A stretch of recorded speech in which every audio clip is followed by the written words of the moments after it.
میں نے کئی لوگوں کو دیکھا ہے اتنے مہنگے مہنگے ڈائٹری کورس کرتے ہیں، دوائیاں استعمال کرتے ہیں اور پیٹ ادھر کا ادھر ہی رہتا ہے۔ 3 مہینے جی ڈاکٹر صاحب میں نے 3 مہینے کا یہ کورس لیا تھا اور یہ میں نے دوائی کھائی تھی، لیکن میرے پیٹ پہ کوئی فرق نہیں پڑتا، میرے پیٹ کی چربی ادھر کی ادھر ہی ہے۔ میرے بھائی پہلے آپ کو اس کی کیمسٹری سمجھنی ہوگی، یہ پیٹ پہ چربی ہوتی کیوں ہے۔ پیٹ پہ جو چربی ہوتی ہے وہ ہارمونز کی خرابی کی وجہ سے ہوتی ہے۔ جب تک آپ اپنے ہارمونز کو ٹھیک نہیں کریں گے اس وقت تک آپ پیٹ کی چربی کو ٹھیک نہیں کر سکتے۔ اب سب سے پہلے نمبر پر کون سا ہارمون آتا ہے؟ سب سے پہلے نمبر پر انسولین آتی ہے۔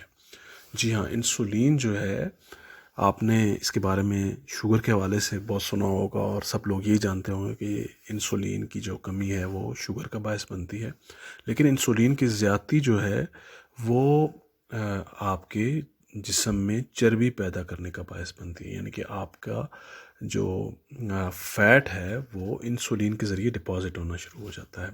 ہوتا کیا ہے کہ اکثر لوگ جو کہ جن کو کریونگ ہوتی ہے زیادہ کاربوہائیڈریٹس کھانے کی، یا جو بہت زیادہ لوگ میٹھا کھاتے ہیں، تو ان کو جو ہے یہ مسئلہ ہو سکتا ہے، ان کی انسولین جو ہے وہ زیادہ بنتی ہے، اور اب انسولین کیا کرتی ہے؟ انسولین شوگر کو کنزیوم کرواتی ہے، تو جو شوگر بچ جاتی ہے اس کو کدھر لے کے جائے گی؟ تو اس کو وہ فیٹ میں کنورٹ کر دیتی ہے۔ تو سب سے پہلے نمبر پر جو ہارمون ڈسٹرب کرتا ہے اس نظام کو، جو کہ آپ کو بلکی بناتا ہے، فیٹ بناتا ہے، وہ انسولین ہے۔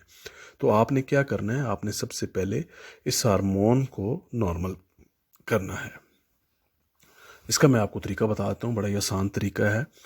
آپ نے سب سے پہلے نمبر پر آپ نے کیا کرنا ہے؟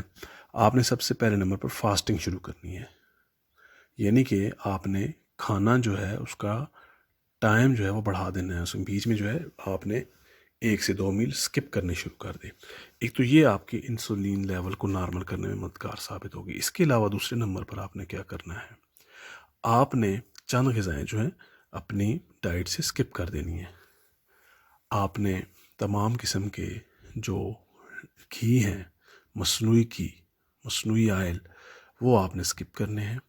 اس کے علاوہ آپ نے کاربوہائیڈریٹ جو ہے اپنی غذا میں اس کی جو مقدار ہے وہ کم کر دینی ہے۔ روٹی کا استعمال آپ نے کم کرنا ہے، اور آپ نے اپنی غذا میں سبزیوں کو اور سلاد اور فروٹس کو بڑھا دینا ہے۔ فروٹس بھی آپ نے وہ بڑھانے ہیں جن میں فرکٹوز یعنی کہ میٹھا کم ہو، میٹھا زیادہ ان میں نہیں ہو۔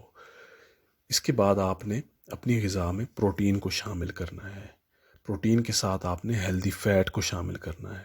ہیلدی فیٹ کے لیے آپ پنیر کا استعمال کر سکتے ہیں، آپ مکھن کا استعمال کر سکتے ہیں، اور اس کے ساتھ آپ اخروٹ کا استعمال کر سکتے ہیں۔ یہ آپ کی ہیلدی فیٹ جو ہے اس سے اس کی کمی پوری ہو جائے گی، اور دوسرے نمبر پر آپ کا انسولین لیول جو ہے وہ نارمل ہونا شروع ہو جائے گا۔ اس کے بعد ایک اور ہارمون ہے کارٹیسول، جس کو کہ کارٹیسول کہا جاتا ہے۔ یہ بہت زیادہ خرابی پیدا کرتا ہے۔ یہ انسولین جو ہے اس کی سیکریشن کو آپ کے خون میں بڑھا دیتا ہے۔ بیسیکلی یہ hormone fight and flight situation کے لیے ہوتا ہے،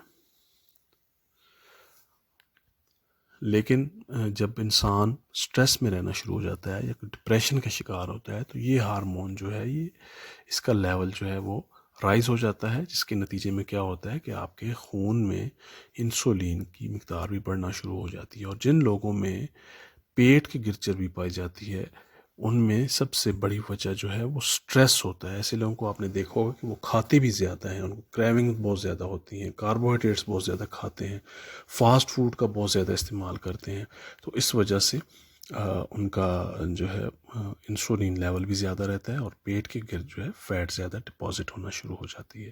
تو ایسے مسئلے کے لیے ضروری ہے کہ آپ سب سے پہلے آپ سٹریس کا علاج کریں، آپ ڈپریشن کو ٹھیک کریں۔ اگر ڈپریشن ٹھیک ہوگا تو آٹومیٹیکلی آپ کا کارٹیسول ہارمون جو ہے اس کا لیول نارمل ہو جائے گا، اور انسولین بھی نہیں بڑھے گی، اور آپ کی فیٹ جو ہے وہ زیادہ ڈپازٹ نہیں ہوگی۔ تو آپ اپنی لائف سٹائل میں بھی چینج لا کے کافی سارے مسائل سے چھٹکارا پا سکتے ہیں۔ آپ کیٹو ڈائٹ کی طرف جائیں، آپ سیلڈس اور سبزیوں اور فروٹس کی طرف جائیں، آپ کاربوہائیڈریٹس کو اپنی ڈائٹ سے سکپ کر دیں۔ یہ تمام چیزیں کر کے آپ بڑی آسانی کے ساتھ اپنا جو پیٹ ہے اس کی جو چربی ہے اس کو کم کر سکتے ہیں۔ اب آخر میں آپ کو ایک اور ٹپ بتاتا ہوں کہ آپ نیم گرم پانی پینا شروع کر دیں۔ دنوں میں آپ دیکھیں گے آپ کا پیٹ جو ہے وہ ہلکا ہونا شروع ہو جائے گا، آپ کے آنتوں میں کئی قسم کی انفلیمیشنز پیدا ہو جاتی ہیں، وہ انفلیمیشنز ٹھیک ہونا شروع ہو جائیں گی، اور اس کے ساتھ ساتھ پیٹ میں جو گیسز بننے کا عمل ہوتا ہے وہ کم ہو جاتا ہے، اور پیٹ کی جو چربی ہے وہ کم ہونا شروع ہو جاتی ہے۔ نیم گرم پانی کا استعمال جو ہے وہ ہمارے لیے اور کئی طرح کے فوائد کا حامل ہوتا ہے، دل کی بیماریوں سے بچاتا ہے، کولیسٹرول، بلڈ پریشر وغیرہ سے بچاتا ہے۔ تو آپ اس کے ساتھ ساتھ نیم گرم پانی پینا شروع کر دیں، انشاءاللہ دنوں میں ہی آپ کو اس کا رزلٹ ملنا شروع ہو جائے گا۔